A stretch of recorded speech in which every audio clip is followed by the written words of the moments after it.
అనుకున్నాం మేము. బట్ ఏందో కాంగ్రెస్ లో అన్ని చెప్పారు, వాగ్దానాలు చేశారు కానీ వాగ్దానాలు ఏది అయితే సక్సెస్ఫుల్ కంప్లీట్ కాలేదు.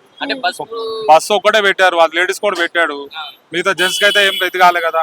బెనిఫిట్ అయితే ఎవరికి జనాలకైతే ఇది కాలేదు. రేషన్ కార్డ్ అన్నారు, అది అన్నారు, ఇది అన్నారు, కానీ 6 పథకాలు చెప్పారు కానీ 6 పథకాలు ఒకటే ఇదైంది, అది కూడా లేడీస్ కే వర్తిస్తున్నారు. ఆ సర్వే అని చెప్పారు కదా, ఇంతవరకు మన ఇంటికి అయితే ఎవరు వచ్చి సర్వే చేసింది లేదు, ఇంతవరకు ఏం లేదు.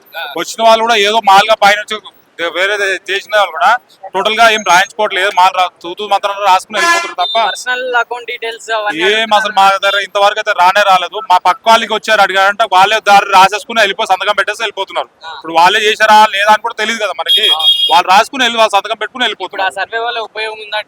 పబ్లిక్ ఏం ఉపయోగం అవుతుంది, పబ్లిక్ ఏం ఉపయోగం అవుతుంది? ఆ డీటెయిల్స్ అన్ని కరెక్ట్ కాదు కదా.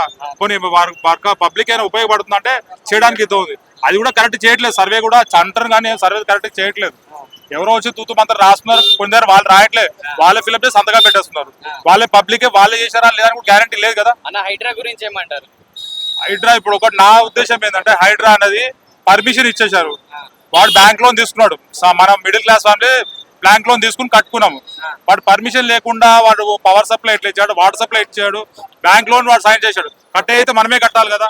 ఎవడైతే నా ఉద్దేశం ఎవడైతే పర్మిషన్ ఇచ్చాడో వాడి మీద యాక్షన్ తీసుకోవాలా. పర్మిషన్ ఇచ్చాడు బాగానే ఉన్నాడు, బ్యాంక్ లోన్ ఇచ్చారు, ఎవరు సఫర్ అవుతున్నాం? అల్టిమేట్ పబ్లికే సఫర్ అయ్యేది, అల్టిమేట్ పబ్లికే సఫర్ అయ్యేది.